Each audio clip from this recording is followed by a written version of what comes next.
नमस्कार बच्चों, कैसे हैं आप सब। आशा करती हूँ आप सभी अच्छे होंगे, स्वस्थ होंगे, खुश होंगे और अपनी पढ़ाई भी अच्छे से कर रहे होंगे। तो जैसा कि आप सभी जानते हैं, मैं हूँ आपकी हिंदी की अध्यापिका और मैं स्वागत करती हूँ आप सभी का आईसीटी वर्चुअल क्लासरूम में। और आज हम यहाँ पर एकत्रित हुए हैं पढ़ने के लिए क्लास 12th की हिंदी। क्लास 12th की हिंदी में आज हम पढ़ेंगे आपकी वितान पाठ्य पुस्तिका, आपकी आरोह पाठ्य पुस्तिका का चैप्टर 13, जो कि गद्य खंड के अंतर्गत आता है और जिसका नाम है काले मेघा पानी दे। और ये चैप्टर एक संस्मरण है जो कि लिखा गया है धर्मवीर भारती जी द्वारा। तो इस पाठ में विश्वास और विज्ञान के द्वंद्व को समझाया है। इसमें पानी के बारे में बताया है कि जैसे चैप्टर का नाम है काले मेघा पानी दे, तो यहाँ पर विज्ञान का और विश्वास का, दोनों का, विज्ञान के अपने तर्क और विश्वास के अपने सामर्थ्य को का बहुत ही अच्छा सुंदर यहाँ पर चित्रण किया है। और इस पाठ में लेखक ने ये बताया है कि पेड़ पौधों के लिए पानी की कितनी ज्यादा उपयोगिता होती है। बहुत ही अच्छा पाठ है, बहुत ही ज्यादा ज्ञानवर्धक है और ये आपकी परीक्षाओं की दृष्टि से भी बहुत ही ज्यादा महत्वपूर्ण चैप्टर है। आप देखेंगे कई जो आप सैंपल पेपर देखेंगे अपने पिछले 2-3 सालों के, तो इस चैप्टर से आपको कई प्रश्न अपने पेपर में, एग्जाम में दिखाई देंगे। तो शुरू करेंगे हम आज का सेशन, चलेंगे स्मार्ट बोर्ड की तरफ। सभी बच्चे ध्यान से पढ़ेंगे। हर बार की तरह इस बार भी चैप्टर शुरू करने से पहले हम जो चैप्टर के लेखक हैं, राइटर हैं, उनके बारे में हम थोड़ा सा जानकारी यहाँ पर लेंगे। जैसे कि ये आपकी पाठ्य पुस्तिका में भी इनका जीवन परिचय दिया हुआ है, तो आप वहां से भी इनके जीवन परिचय को पढ़ सकते हैं। धर्मवीर भारती जी का जन्म सन 1926 इलाहाबाद उत्तर प्रदेश में हुआ और प्रमुख रचनाएं इनकी कनुप्रिया, 7 गीत वर्ष, ठंडा लोहा, ये सारे इनके कविता संग्रह हैं। बंद गली का आखिरी मकान, ये इनका कहानी संग्रह है। सूरज का 7वां घोड़ा, गुनाहों का देवता, ये इनके उपन्यास है। अंधा युग गीति नाट्य है। पंचयंती, कहानी अनकही, मानव मूल्य और साहित्य, ठेले पर हिमालय, ये इनके निबंध संग्रह हैं। प्रमुख सम्मान इनको पद्मश्री, व्यास सम्मान, साहित्य के कई अन्य राष्ट्रीय पुरस्कार भी मिले हुए हैं। निधन सन 1997 में हो गया था। जैसे कि मैंने आपको बताया, धर्मवीर भारती जी द्वारा लिखा गया यहाँ पर जो पाठ है, ये इनका एक संस्मरण के रूप में यहाँ पर लिखा गया है। तो हम इस पाठ को पढ़ेंगे। और एक चीज मैंने और बताई कि जो लेखक का जीवन परिचय है, शेष जो जीवन परिचय है, वो आप अपनी पाठ्य पुस्तिका में से पढ़ सकते हैं। बहुत सारी बातें, बहुत सारी चीजें इसमें लेखक के जीवन में के बारे में बताई गई है, उनकी भाषा शैली के बारे में बताई गई है और सबसे मेन बात है कि इस पाठ के विषय में भी यहाँ पर बताया गया है। तो पाठ को हम पढ़ेंगे। पाठ के विषय में तो आप ऐसे भी जान लेंगे कि मैंने आपको बताया यहाँ पर विज्ञान और विश्वास दोनों के द्वंद्व का सुंदर चित्रण यहाँ पर लेखक ने किया है। और विज्ञान, यहाँ लेखक कहते हैं कि विज्ञान का जो है अपना तर्क है और विश्वास का अपना सामर्थ्य होता है, और दोनों में कौन कितना सार्थक है, कौन कितना सही है, ये प्रश्न यहाँ पर, ये जो प्रश्न है यहाँ पर पढ़े लिखे समाज को में उद्वेलित करता है, यानी कि पढ़ा लिखा समाज आपको बताता है। और इसी दुविधा को लेकर यहाँ पर लेखक ने एक यहाँ पर पाठ रचा है जिसका नाम है काले मेघा पानी दे। और इस पाठ में लेखक ने आषाढ़ का पहला जो पखवाड़ा बीत जाने के बाद खेती में बहुकोज प्रयोग के लिए पानी अगर ना हो तो जीवन चुनौतियों का घर बन जाता है, और उन चुनौतियों का निराकरण अगर विज्ञान ना कर पाए तो उत्सव धर्मी भारतीय समाज जो है वो चुप नहीं बैठता है और वो किसी न किसी जुगाड़ में लग जाता है। तो इसी तरह क्या क्या इस पाठ में होता है, किस तरह के जुगाड़ अपने आप जो हमारा समाज है वो करता है अपने खेतों के लिए, अपने खलिहानों के लिए, अपनी फसल को बचाने के लिए। तो शुरू करते हैं चैप्टर। सभी बच्चे बिल्कुल ध्यान से पढ़ेंगे, जैसे कि पहले भी बताया है पाठ आपका परीक्षाओं की दृष्टि से बहुत ही ज्यादा महत्वपूर्ण है। तो बिल्कुल एक बार अगर आप इसको ध्यान से पढ़ लेंगे तो फिर आपको इसको दोबारा पढ़ने की आवश्यकता नहीं पड़ेगी, आपको रिवीजन ही इसका करना पड़ेगा। एक बार बस आप इसको अच्छे से समझ लीजिए। उन लोगों के दो नाम थे, इंद्रसेना या मेंढक मंडली, बिल्कुल एक दूसरे के विपरीत, इंद्रसेना या मेंढक मंडली।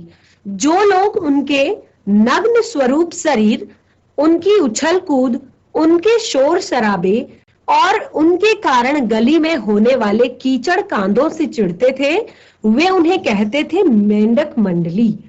और उनकी अगवानी गलियों से होती थी। वे होते थे 10-12 बरस से 16-18 बरस के लड़के, सांवला नंगा बदन, सिर्फ एक जांघिया या फिर कभी कभी एक लंगोटी। एक जगह इकट्ठे होते थे, पहला जयकारा लगता था, बोलो गंगा मैया की जय। तो ये आप देखेंगे, इस पर एक प्रश्न भी आपका बनता है कि कौन सा जयकारा लगाया जाता था जब जो इंद्रसेना थी या फिर मेंढक मंडली थी, जब वो निकलती थी अपनी रैली, जब वो निकालती थी या जब वो आपस में इकट्ठा होते थे, तो सबसे पहले कौन सा जयकारा लगाया जाता था। तो ये इस प्रश्न का उत्तर है कि वो गंगा मैया की जय हमेशा बोला करते थे। जयकारा सुनते ही लोग सावधान हो जाते, स्त्रियां और लड़कियां छज्जे बारजे से झांकने लगती और यह विचित्र नंग धड़ंग टोली उछलती कूदती समवेत पुकार लगाती थी। क्या पुकार लगाती थी? काले मेघा पानी दे, गगरी फूटी बैल प्यासा, पानी दे गुड़धानी दे, काले मेघा पानी दे। इस तरह आगे बढ़ती, उछलते कूदते एक दूसरे को धकियाते ये लोग गली में किसी दुमहले मकान के सामने रुक जाते। पानी दे मैया इंद्रसेना आई है। और जिन घरों में आखिरी जेठ या शुरू आषाढ़ के उन सूखों में पानी की कमी होती थी, जिन घरों के कुएं भी सूखे होते थे, उन घरों से भी सहेज कर रखे हुए पानी से बाल्टी या घड़े भर भर कर इन बच्चों को सर से पैर तर कर दिया जाता था। और फिर ये क्या कहते थे, ये भीगे बदन मिट्टी में लोट लगाते, पानी फेंकने से पैदा हुए कीचड़ में लथपथ हो जाते, हाथ पांव बदन मुंह पेट सब गंदा कीचड़ मलकर फिर ये हाक लगाते, बोलो गंगा मैया की जय। और फिर मंडली बांधकर उछलते कूदते अगले घर की ओर बढ़ पड़ते, चल पड़ते, बादलों को टेरते, काले मेघा पानी दे। वे सचमुच ऐसे दिन होते थे जब गली मोहल्ला गांव शहर हर जगह लोग गर्मी से भुन भुन कर त्राहिमाम कर रहे होते थे। जेठ के 10 तपा बीत कर आषाढ़ का पहला पखवाड़ा भी बीत चुका होता है, पर क्षितिज पर कहीं भी बादल की रेख नहीं दिखती होती।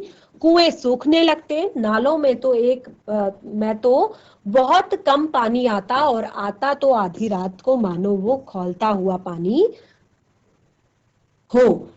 शहरों की तुलना में गांव में और भी हालत खराब होती थी। यहाँ जुताई होनी चाहिए, वहां खेतों की मिट्टी सूख कर पत्थर हो जाती, फिर उसमें पपड़ी पड़कर जमीन फटने लगती। लू ऐसी चलती कि चलते चलते आदमी आधे रास्ते में लू खाकर गिर पड़े। ढोर डंगर प्यास के मारे मरने लगते, लेकिन बारिश का कहीं नाम निशान नहीं।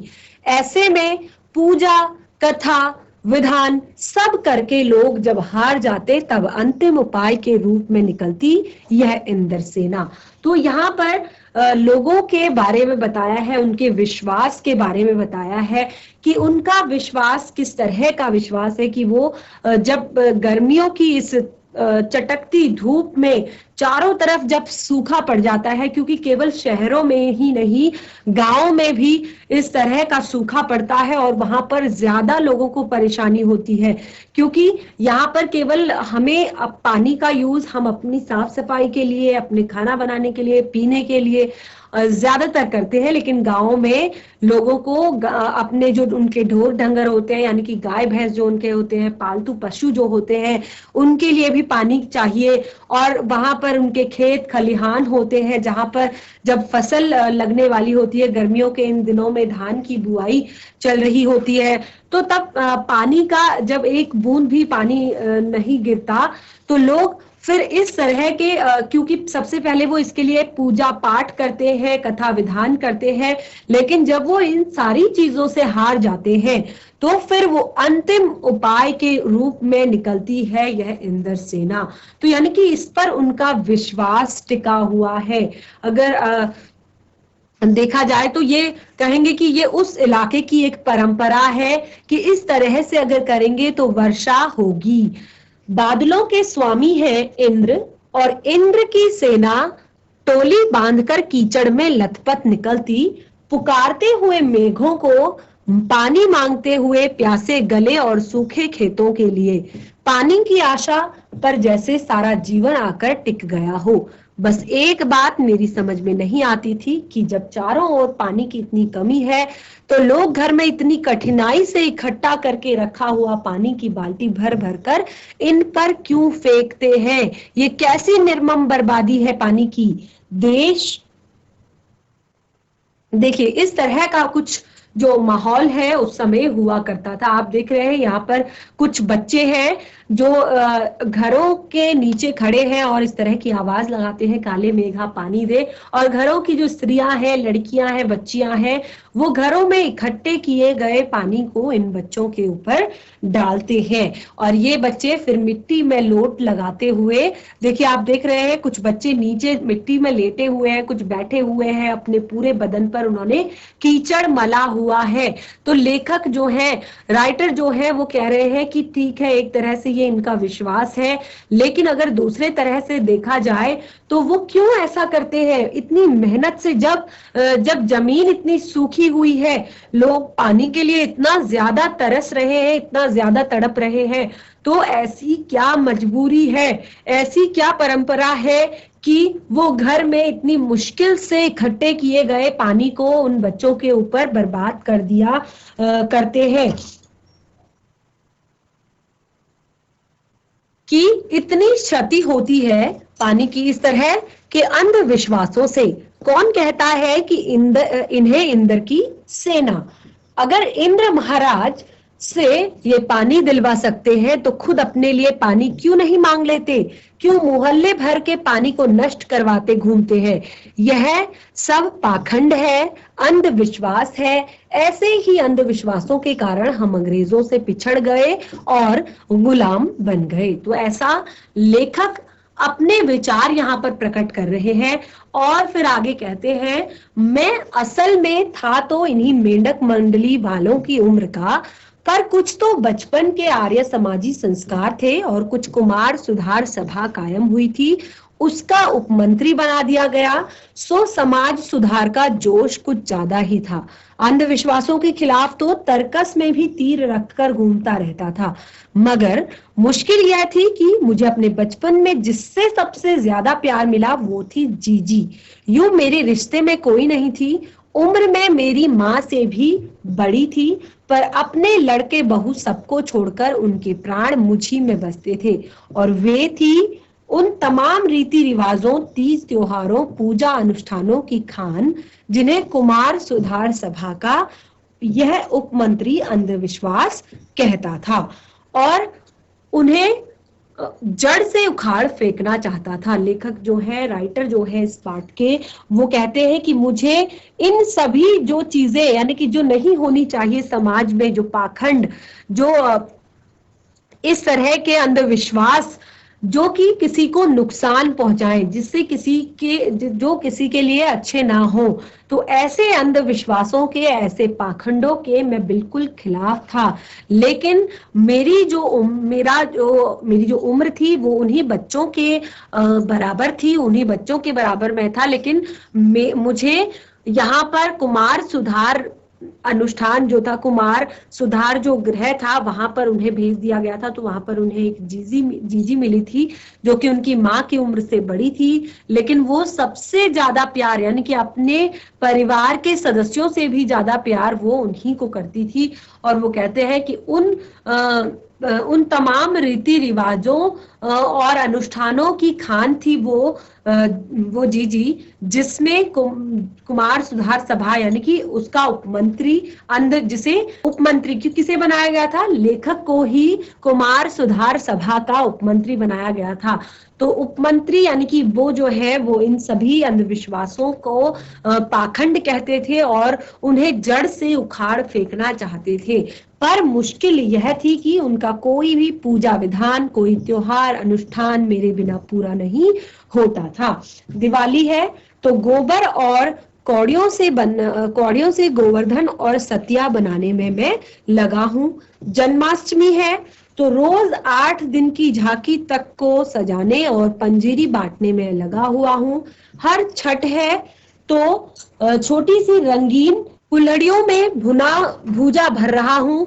किसी में भुना चना, किसी में भुनी मटर, किसी में भुने हुए अरवा चावल, किसी में भुना हुआ गेहूं। जीजी यह सब मेरे हाथों से कराती थी ताकि उन सब का पुण्य मुझे मिल सके, केवल मुझे। क्योंकि वो कहते हैं, लेखक कहते हैं कि जीजी जो है वो सबसे ज्यादा प्रेम अपने परिवार के सभी सदस्यों से ज्यादा प्रेम मुझे किया करती थी। लेकिन इस बार मैंने साफ इनकार कर दिया। नहीं फेंकना है मुझे बाल्टी भरकर पानी इस गंदी मेंढक मंडली पर। जब जीजी बाल्टी भरकर पानी ले गई तो उनके बूढ़े पांव डगमगा रहे थे, हाथ कांप रहे थे। तब मैं भी अलग सा मुंह फुलाए खड़ा रहा। शाम को उन्होंने लड्डू मठरी खाने को दिए तो मैं उन्हें हाथ से अलग खिसका दिया, मुंह फेर कर बैठ गया। जीजी से बोला भी नहीं। पहले वे भी तमतमाई, लेकिन ज्यादा देर तक उनसे गुस्सा नहीं रहा गया। पास आकर मेरा सर अपनी गोद में रखकर बोली, देख भैया, रूठ मत, मेरी बात सुन, यह सब अंधविश्वास नहीं है। क्योंकि लेखक को ये सारी चीजें बिल्कुल भी पसंद नहीं थी। और एक तरीके से देखा जाए तो ये बिल्कुल सच बात हम इसको कह सकते हैं कि जिस समय पानी की इतनी ज्यादा जरूरत है, इतनी ज्यादा आवश्यकता है, उस समय अगर पानी की बर्बादी की जाए तो ये एक बहुत बड़ी मूर्खता कही जा सकती है। लेकिन कई बार क्या होता है कि हम केवल और केवल विज्ञान को अपने बीच में नहीं लेकर आ सकते। जो ये हमारा समाज है, हमारा देश है, हमारा जो पूरा संसार है, ये दोनों चीजों को उतना ही बराबर मानता है, विज्ञान को भी और भगवान को भी। यानी कि अपने विश्वास को भी इंसान, आपने एक पंक्ति भी सुनी होगी कि विश्वास पर ही ये दुनिया कायम है।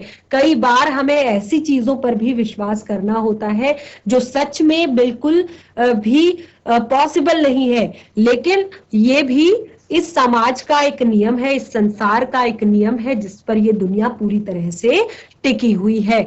तो यहाँ पर दीदी बताती है कि ये सब अंधविश्वास नहीं है। हमें इन्हें पानी नहीं देंगे तो इंद्र भगवान हमें पानी कैसे देंगे? और मैं कुछ नहीं बोला। फिर जीजी बोली, तू इसे पानी की बर्बादी समझता है, पर यह बर्बादी नहीं, यह पानी का अर्घ चढ़ाते हैं। जो चीज मनुष्य पाना चाहता है, पहले उसे देगा नहीं तो पाएगा कैसे? इसीलिए ऋषि मुनियों ने दान को सबसे ऊंचा स्थान दिया है। ये बात बिल्कुल यहाँ पर लिखी गई है, बिल्कुल सही बात लिखी गई है कि अगर हम किसी व्यक्ति से प्रेम की इच्छा करते हैं, किसी व्यक्ति से सम्मान की इच्छा करते हैं, तो अगर हमें पहले उसे सम्मान देना होगा, हम बैठकर ये ना, हम उससे बहुत रूडली बात कर रहे हैं, हम उसकी तरफ नहीं देख रहे हैं, हम अपने आप को बहुत बड़ा इंसान समझते हैं, हमें हमें लगता है कि सब कुछ हमारे पास है, और ये सामने वाला मेरा सम्मान नहीं कर रहा है, मुझसे प्रेम नहीं करता, मुझे दुत्कारता है, तो ये तो बिल्कुल गलत बात है।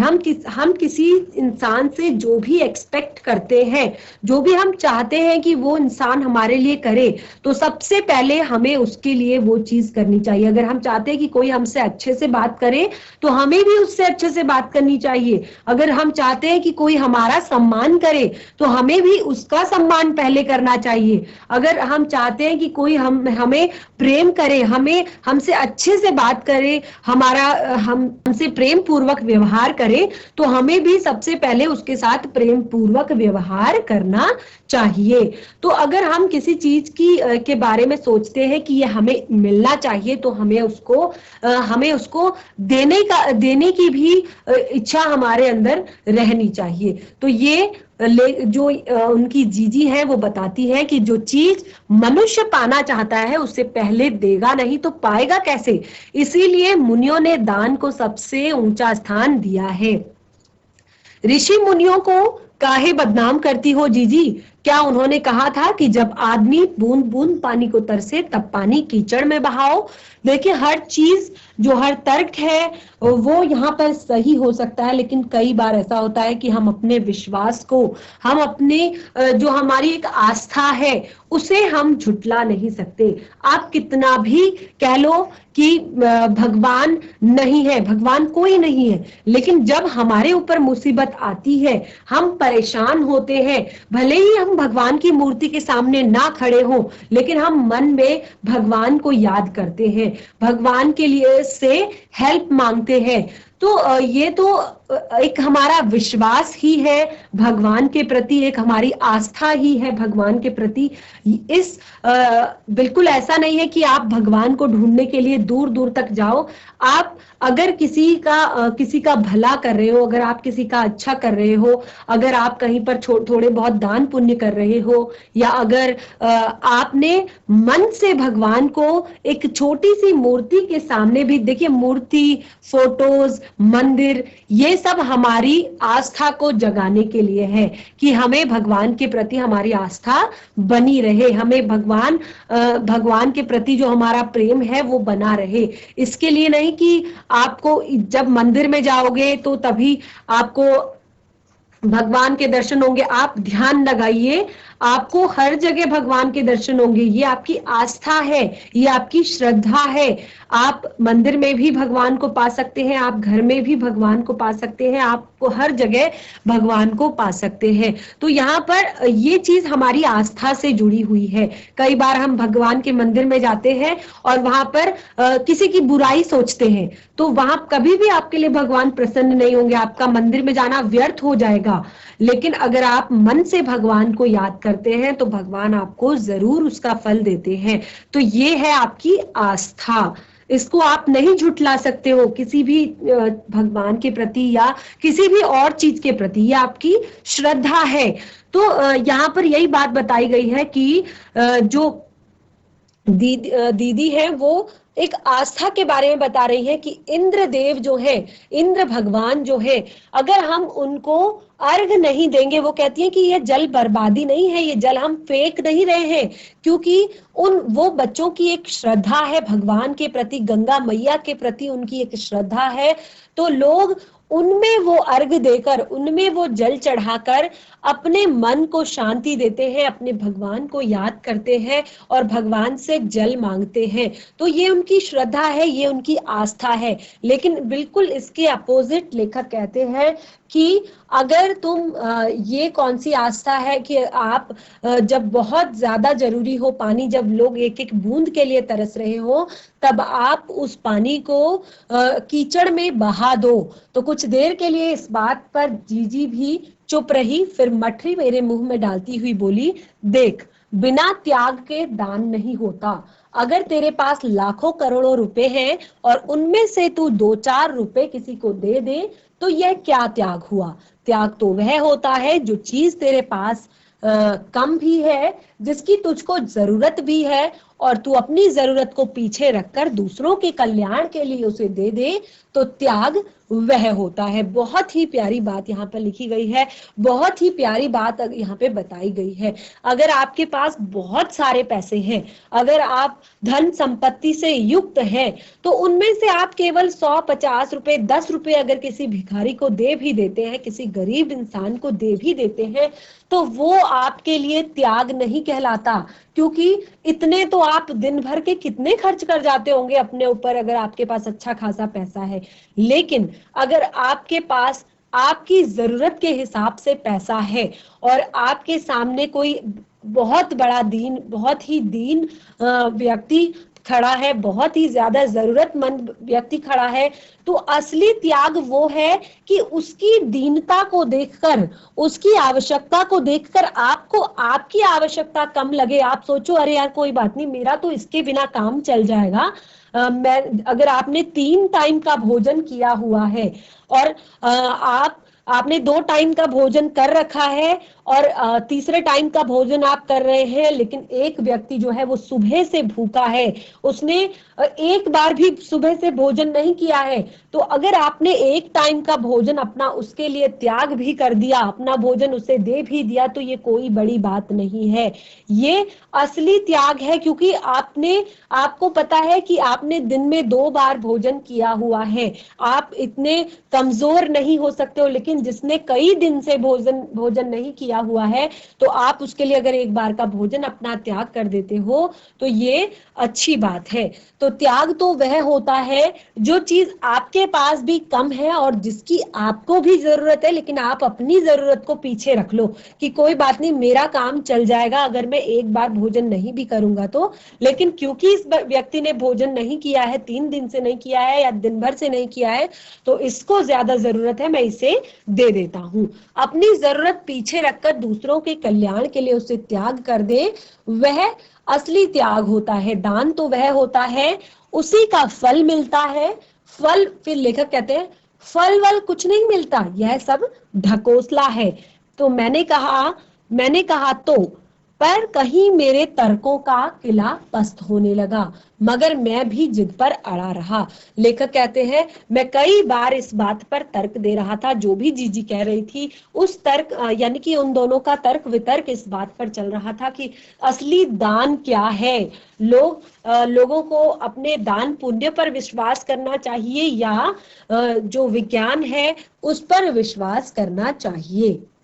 तो बच्चों, ये जो पाठ है जो हम पढ़ रहे हैं, काले मेघा पानी दे, ये धर्मवीर भारती जी द्वारा लिखा गया एक संस्मरण है। जैसे कि मैंने बताया, संस्मरण यानी कि उनके ही बचपन की एक याद है जिसे वो आप लोगों के साथ शेयर कर रहे हैं, यानी कि एक सत्य घटना ये है।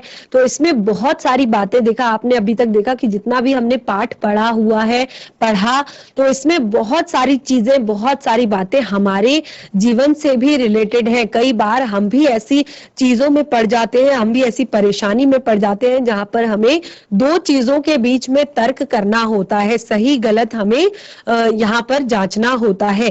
तो इस पाठ में बहुत सारी चीजें आपको सीखने को मिलेंगी, समझने को मिलेंगी। इस पाठ को हम कंटिन्यू करेंगे अपने नेक्स्ट सेशन में। जितना भी हमने पढ़ा आप इसको रिवाइज कर सकते हैं। आज का सेशन हमारा यहीं पे समाप्त होता है। हम मिलेंगे नए सेशन में, तब तक के लिए धन्यवाद। आपका दिन शुभ हो।